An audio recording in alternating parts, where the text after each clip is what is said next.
Five, except it's not five. Hey everyone, and welcome to Chef AJ Live. I'm your host, Chef AJ, and this is where I introduce you to amazing people like you who are doing great things in the world that I think you should know about. Well, today is Bundle Week. Well, it's not just today, it's been all week, and we have about 3 more days of a wonderful opportunity where you can actually get almost $6,500 worth, no joke, of content, new content from your favorite plant-based chefs, authors, bloggers, medical doctors, influencers, athletes, vendors. And we bundle it together just for a period of 10 days, only once a year. We call it the Ultimate Vegan Health and Weight Loss Bundle. And you can get all this for $49. It's really quite a bargain. And when it's gone, it's gone. It ends Sunday night, February 12th at 11:59 p.m. Pacific time. And then you can beg and plead, but you're not going to be able to get it. And when you see all your cool kids on the block using the content, you're going to kick yourself that you didn't get it. So all week, I've been featuring 4 to 5 times a day some of the over 100 contributors to the bundle. And today I have the pleasure of catching up with Kendall. He has a wonderful product in the bundle. He's tuning in all the way from Sweden. So please welcome him to the show. It's always nice to see you. You have such a calming energy, Chris. Oh, bless you, Chef AJ. It's always a pleasure to be back with you and to be collaborating with this and sharing on your channel. I love it. Well, I got to be honest. I don't think indirectly this bundle would never have occurred if it wasn't for you. So let me explain. Kendall, I didn't know who he was. And wait, did you do a thing for Doug Graham? Did we meet on that little platform? Is that possible that we met there? Yeah, I was with, did a few things with Doug Graham over the years. I've even co-authored a book with him, but we would have met through the, what was it, Make It Raw, or that other online show that we were a part of. Right. So Let's that's Cook Raw. Yeah, so this is how well, I may as well tell the story because why not? So Dr. Doug Graham was doing something at 9 a.m. Pacific time because he lives in another country. He was doing it earlier where we would come on and it was called Let's Make Raw. And I said, but I'm not really raw, but I was able to do some raw recipes. And when I was there, I offered all the people that were on his show. I said, well, anybody like to come on my show? And like almost nobody said yes. I think you and Chef Ocean and Dr. Graham were the only ones that actually said yes. And maybe Karen Ramsey, I think. And so you had invited me to be a contributor to your bundle that you do with Lissa, which is called the Raw Food Bundle, which also takes place at least once a year, maybe twice. And I'm like, and I was like kind of blowing you off, not because I didn't like you. I'm like, I'm not raw, and you wanted low fat because I can do raw high fat because I went to raw culinary school. But we weren't doing low fat raw the way you guys do it, the very healthy way, right? We were doing all the nuts and the dates and all the things, all that kind of fancy schmancy stuff. Anyway, you convinced me to be in it. I didn't have an ebook at the time, but I did have some video content that was completely suitable. And so that's how I got to know Lissa, who's like the bundle babe. And so really, I have to thank you because without you introducing me to Lissa, I mean, I can't do a bundle. I can only I can go out and get people. I don't know how to do a bundle. Do you?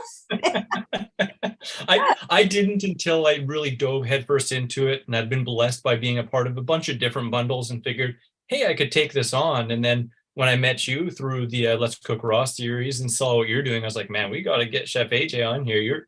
You're rocking it. I tell you, the amount of commitment and time and dedication that you put in and the range of topics and people on your show, it's very, very inspiring. I feel like a very lazy person. So I just feel really blessed to be a part of it with you and that you came to be a part of ours as well. Thank you. Well, I might be rocking it, but you're rocking it. Yeah. Ain't that funny? Ain't that? So you don't have a kitchen. You were going to do a demo, but you don't have a kitchen. Yeah. So tell people how people eat when they don't have a kitchen. Well, I'm pretty lucky that my culinary cuisine lately is pretty darn simple. And yeah, just to kind of give a little bit of a story about that, because people might be wondering, what the heck happened? Why don't you have a kitchen? Well, there was a leak in the apartment above us, and it ruined our wall in our kitchen and some of our floor and some of our roof. So they tore out the kitchen in November, actually, and still without a kitchen, and they're redoing the pipes. And so I have a blender, I have a citrus juicer, I have a water distiller, all kind of in the hallway, and I just make do with that, and I have a cutting board on a little teeny kind of like shelf that's normally for keys and stuff like that. So most of the time I'm just chopping up some stuff, blending a few things and either making smoothies, just chopping and eating with a spoon, or making some salads, stews, and curries, as simple as possible. Yeah. But it wouldn't look good on camera. I mean, stuffed in a little hallway with the blender on top of a microwave and the dish rack right beside it, it wouldn't have translated well.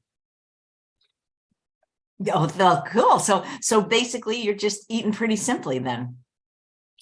Yeah, I am. I mean, I am a chef of my own right. And, for a long time on the raw diet, I ate incredibly simple, just mostly whole foods as is, some blending, but not a lot.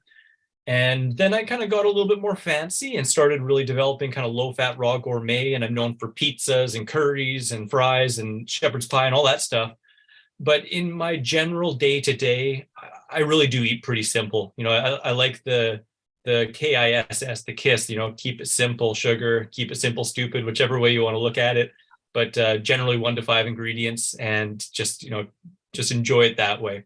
I think that, I think a lot of us do that really. And that's why, when people ask me for the what I eat in a day video, it's like, it's so boring because I eat the same thing every day because I like it. I mean, I don't, who are these people that do all these fancy schmancy things every day? Maybe they exist, but how do you have time for your job if you're doing, that's why I love about, well, I guess with raw, you don't need to do batch cooking because you're not doing any cooking. Yeah, exactly. And a lot of times you really do want it fresh because, with cooked foods, once you cook it to some degree, it's enzymatically inert, so it doesn't really degrade as fast. Whereas with fresh foods, if you just blend something, it will actually start to digest itself more and start to go brown and go bad if you leave it for too many days, unless it's under vacuum. But for the most part, I like to make it fresh. And, I've really found that most people, they find 5 recipes they absolutely love and they become their staples and they make those most of the time. And then once they get sick of them or the season changes, they find another 5, right? So it's often just about finding the ones you really, really love and eating them until you don't. That's what I do. Now, which are the ones that you love the most?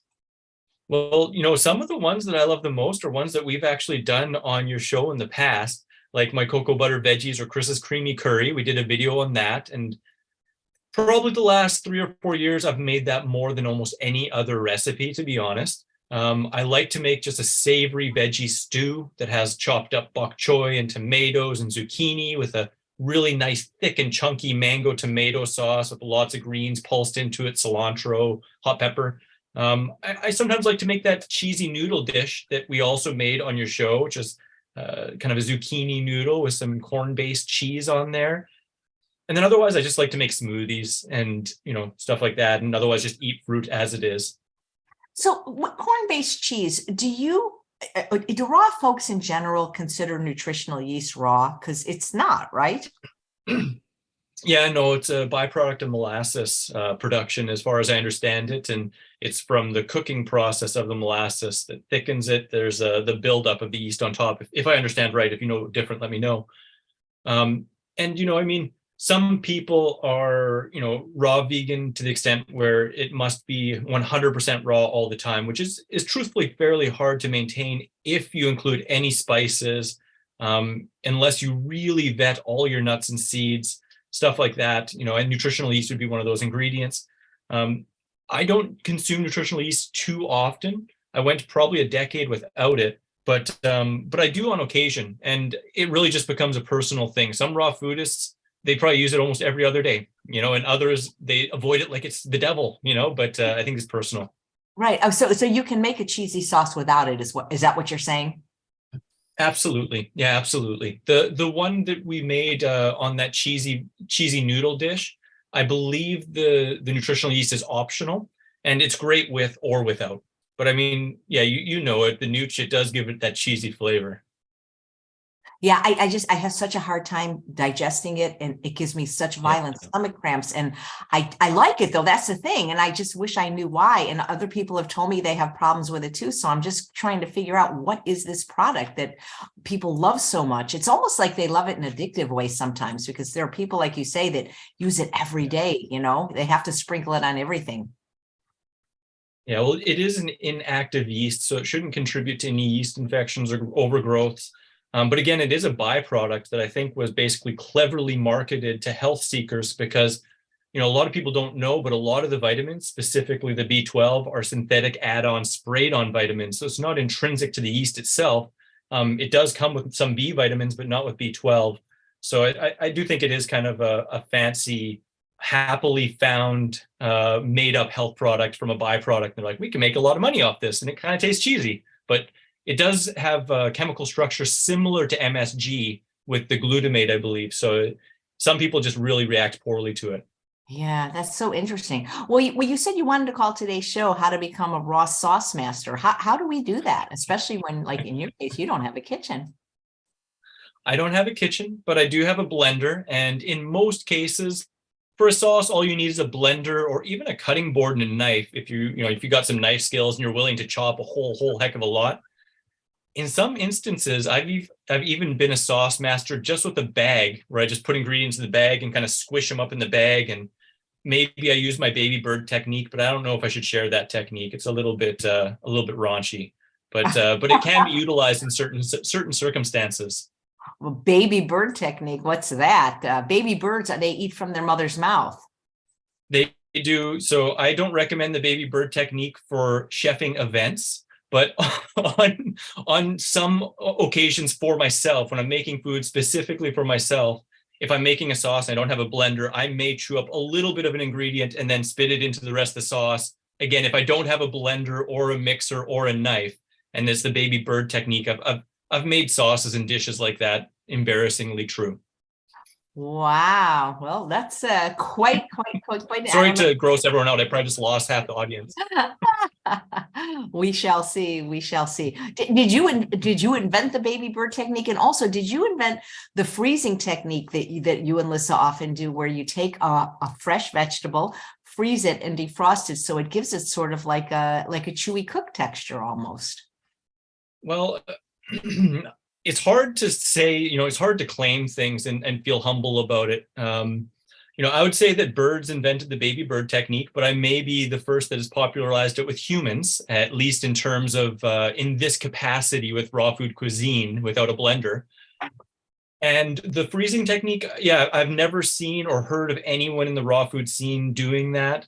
Then I guess, yeah, saw other, just frozen vegetables and stuff like that, and played with it myself and started to popularize it. So for the best that I could say, yeah, I'm the one who kind of brought that into the raw food scene anyway. So Pebbles is saying maybe the brand of nutritional yeast makes a difference. I wish that was the case, but I will keep trying. So what makes a great sauce? Oh, well, geez Louise, what should we do here? Well, this is the book that I have in the bundle, Naturally Rawsome Sauces, because it is all about the sauce. It's your step-by-step guide to making your own flavorful, low-fat, raw vegan sauces from scratch. And it's co-authored by Naturally Ashley Clark. And in this book, we go into a whole bunch of different ways to make your sauce the absolute best and to become a sauce master. So here's the index, and there's loads of stuff. But we're just going to go through a couple of tips from the book to help you kind of become a sauce master. I'm going to get really close to the screen to make sure I don't show the wrong one first. But let's just see, where are we? Because didn't let me, what is this one? Oh, that's the biggest one. So we'll start with that one. So I would say out of all the tips, this is probably the biggest tip for becoming a real sauce chef, is to understand and utilize and learn how to balance the 5 major flavors, right? So in any amazing sauce, and there's a lot of good sauces that might represent 2 or 3 of these 5 flavors, but for a sauce to just pop and be amazing, it's going to represent at least 4, if not all 5 of these flavors, right? So the book, of course, goes a little deeper into this, but let's dive right into some. So the first flavor, well, that's usually the last one, but because I couldn't label my screens, we'll go with the last one. So one of those 5 is called umami. And this was the last discovered flavor. It's known as, like, I believe in some Asian cultures, known as like just like tastes amazing or delicious flavor.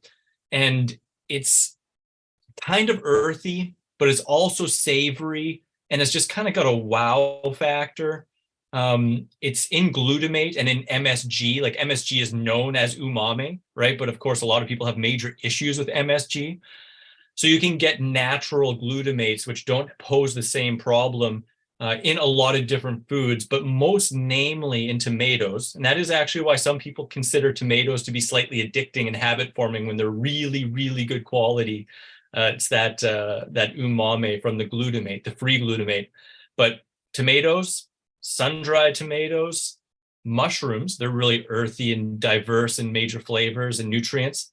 Salty ones like spinach, Napa cabbage, that's a favorite, celery, as well as fermented foods. So often, this would have been my last slide on the 5 flavors, but often this umami is one of those just like pow, like the finishing touches to make a sauce completely well-rounded and just amazing.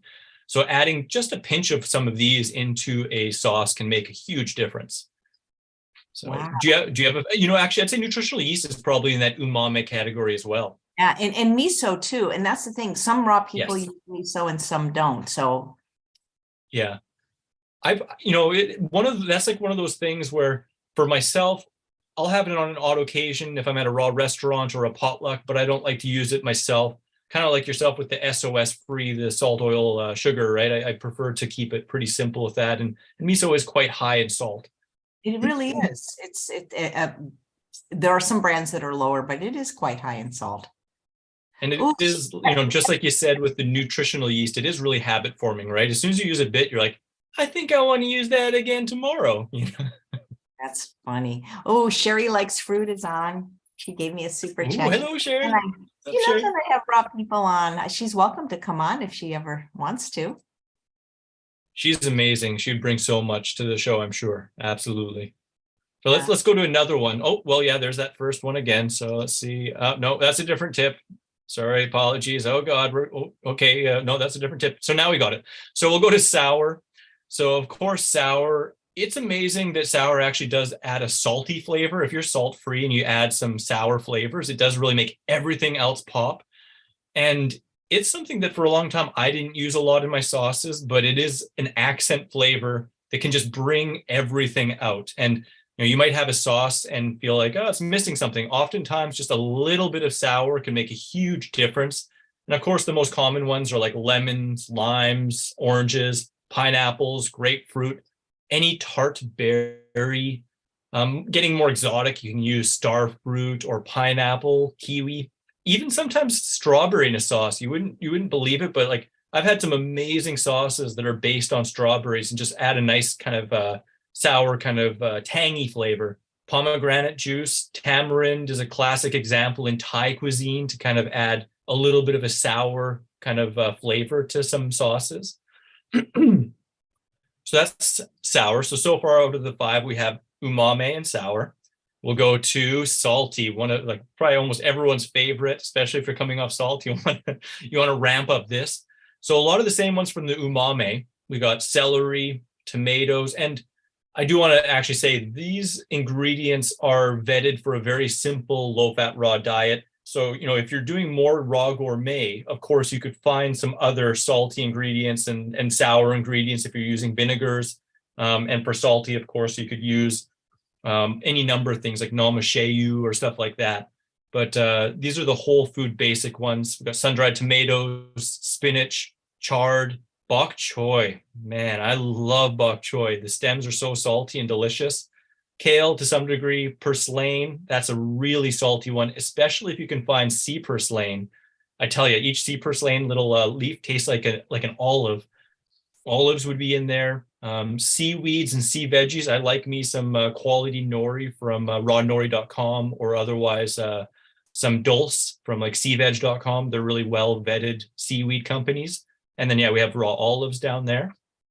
And, actually, I would also add into here a green salt, which thanks to you and your show, I actually tried out and got a 10% discount. And I really enjoyed that. And I think that's a very good alternative to actual sodium chloride because it's just a whole food, saladonica, blended down into just like a powder. And it tastes really, really good.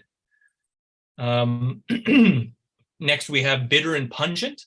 So this is just really strong flavors, right? And often these are just used in little teeny bits to really bring out some of the subtler flavors in the rest and to give kind of an authentic flavor if you're making, more fancy dishes from different ethnicities that usually have these kind of flavors. So, all types of herbs and turmeric, ginger, garlic.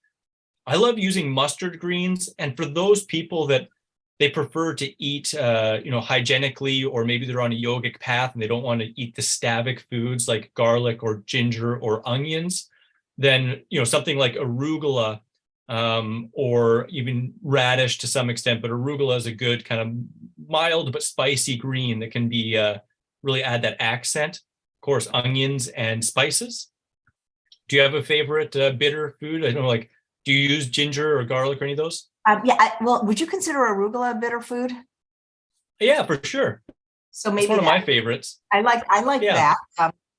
I don't love ginger. I'm going to be honest. I find it like it burns my mouth, and even too much. I'm sort of a bland gal. I know that's crazy, Yeah. but I do love sun-dried tomatoes. I do. Talk about vinegar, because some raw people don't use any vinegar. Some use only apple cider, and some use like different vinegars. So, the guests on my show, the first time they're on, they get 2 free bottles of California balsamic, and it's always the raw people that refuse it. I would think they would take it, Oh. just give it as a gift, but Geez, come on, guys.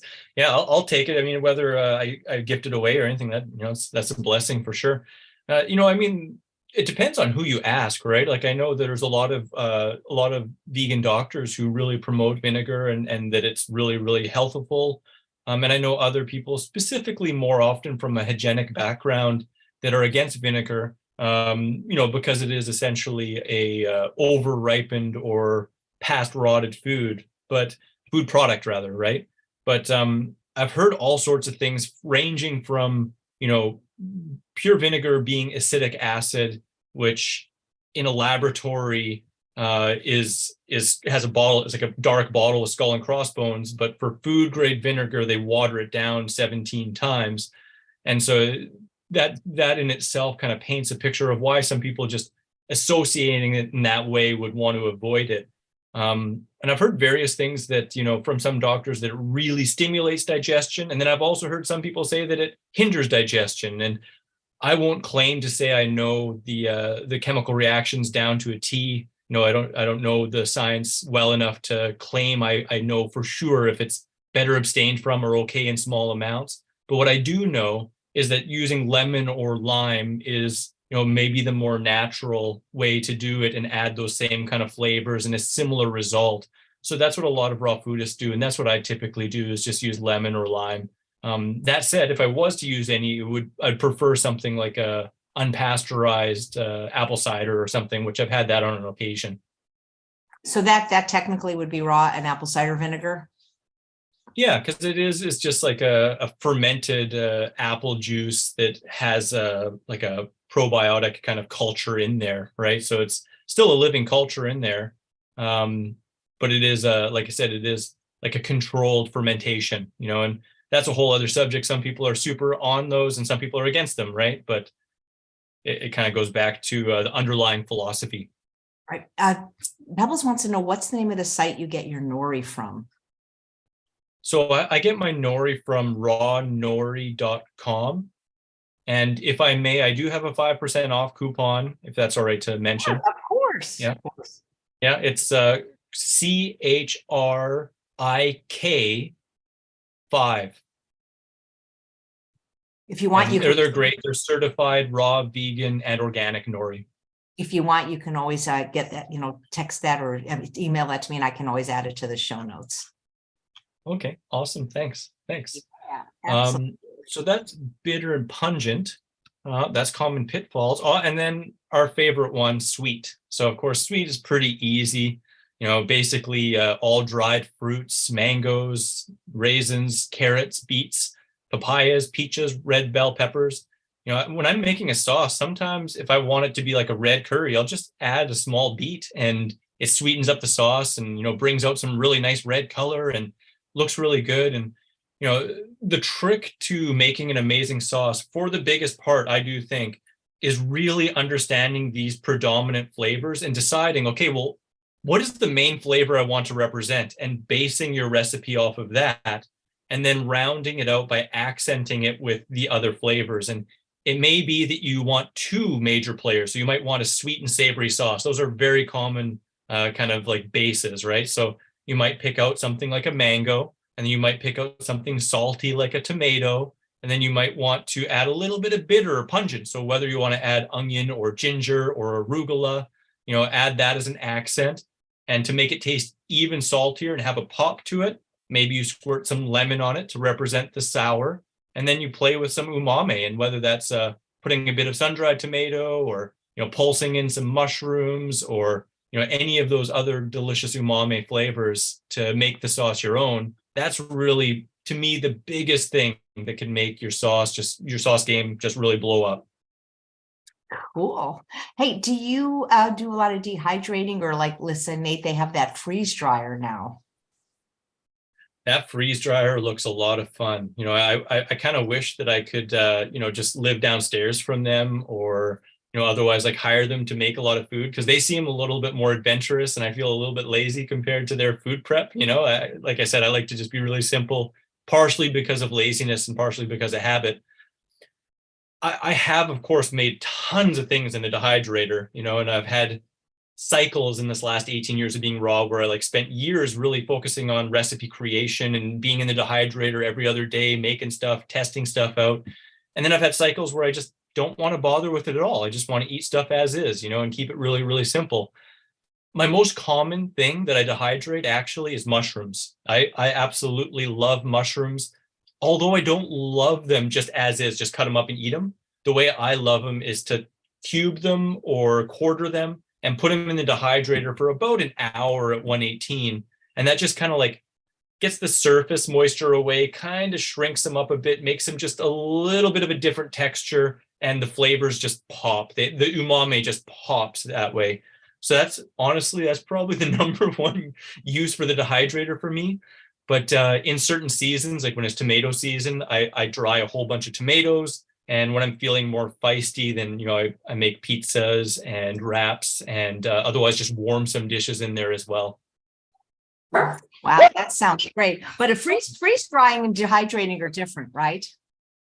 They are, and amazingly, freeze drying, although it might seem kind of more intensive because, it's like it removes all the moisture and it becomes like a crispy kind of like fluff, chippy, kind of crunchy thing.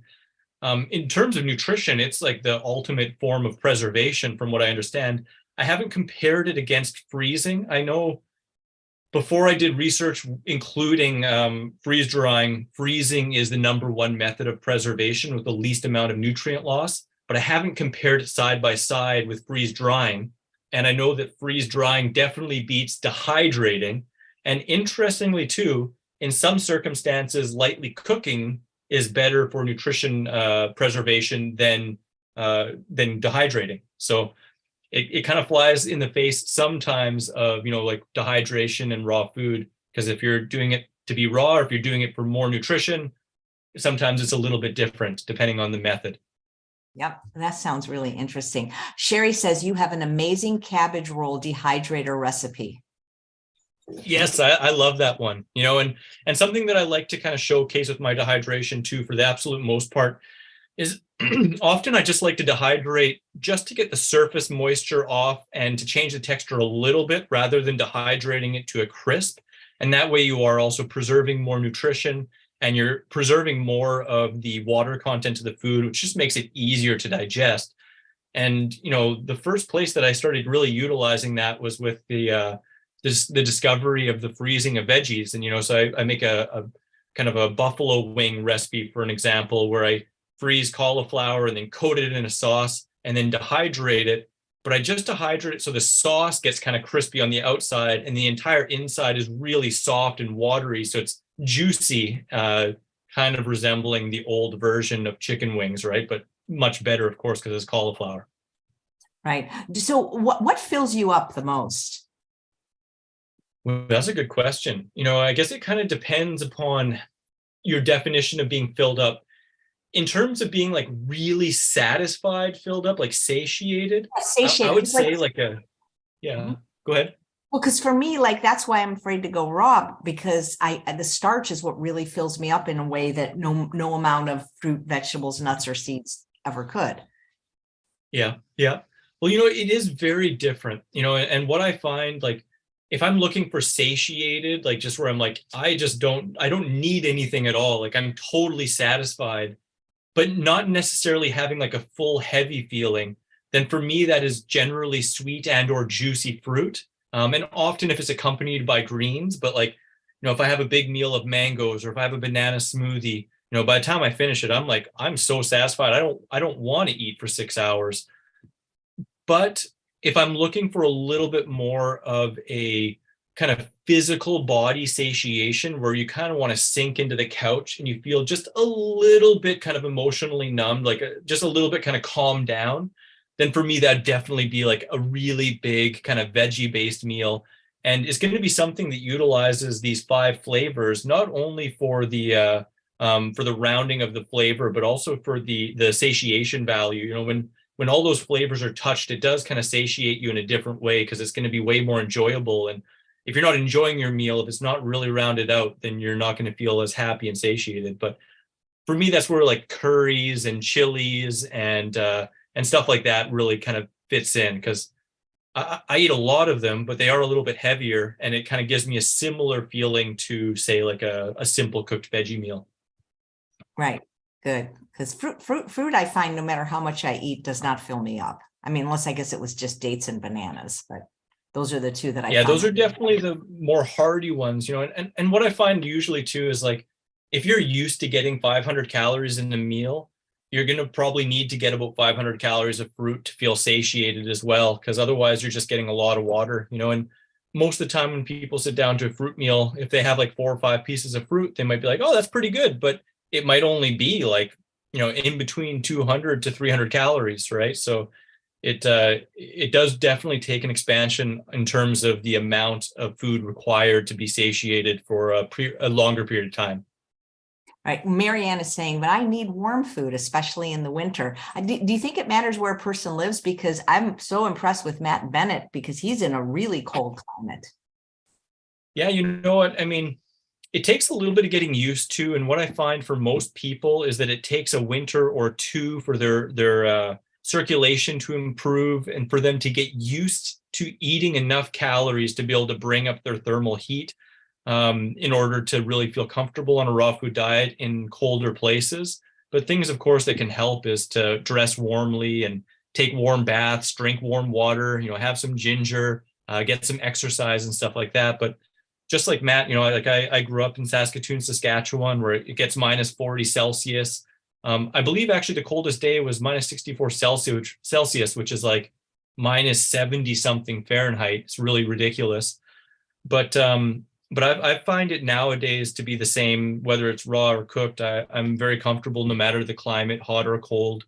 But it did take me a little bit of time to get there. The one thing I will mention is like, you can be a raw foodist and still eat warm food. It's just that the food doesn't necessarily have to be cooked. And usually not like piping hot, right? But I like to make hot smoothies with hot water and dates and carob powder to make like a hot chocolate. And we were talking about the dehydrator. Sometimes it's fun to, make something warmed up in the dehydrator so it's nice and warm and toasty. And I very rarely eat anything cold. So a lot of people think raw food diet and they think cold. Well, I don't eat stuff out of the fridge. I have it at room temperature at least. And now I've come to prefer that. After some time, that becomes the preference for most people. Nice. That's good. Nice, Chris. Well, hey, have you had a chance to look at the bundle? There's other raw people in it too that have wonderful books as well.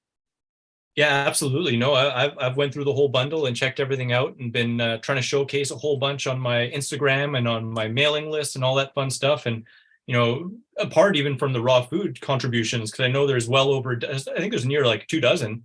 Apart from that, there's amazing fitness and a lot of mindset stuff that I've seen that looks amazing, and entire courses and video series and stuff like that. So I'm excited to dig in a little bit more actually after the bundle, because I do have I've had a lot of craziness going on here.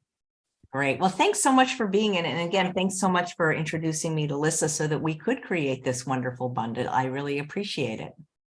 Such a pleasure. Thanks so much for inviting me on as well. Absolutely. Absolutely. And I hope you get a kitchen soon. I mean, just because it seems like it'd be a lot easier for you than to cook in the hallway or uncook or Yeah, yeah, prepare, prepare, if you will. All right. exactly. We, in about 20 minutes, we have one of your compadres on, Karen Ramsey, who's also raw, is going to be Oh, coming on because she's also in the book. nice. Yeah, Awesome. Say what's up to Karen. Yeah, she has her awesome reversing autism book in there. absolutely. So, yeah, and I think that's what she's going to be talking about. So thanks, Chris, and thanks all of you for watching another episode of Chef Oh. AJ Live. If you'd like to get the bundle for Chris, his link is right below this video. It's also been put in the chat several times, and hope to see you in about 20 minutes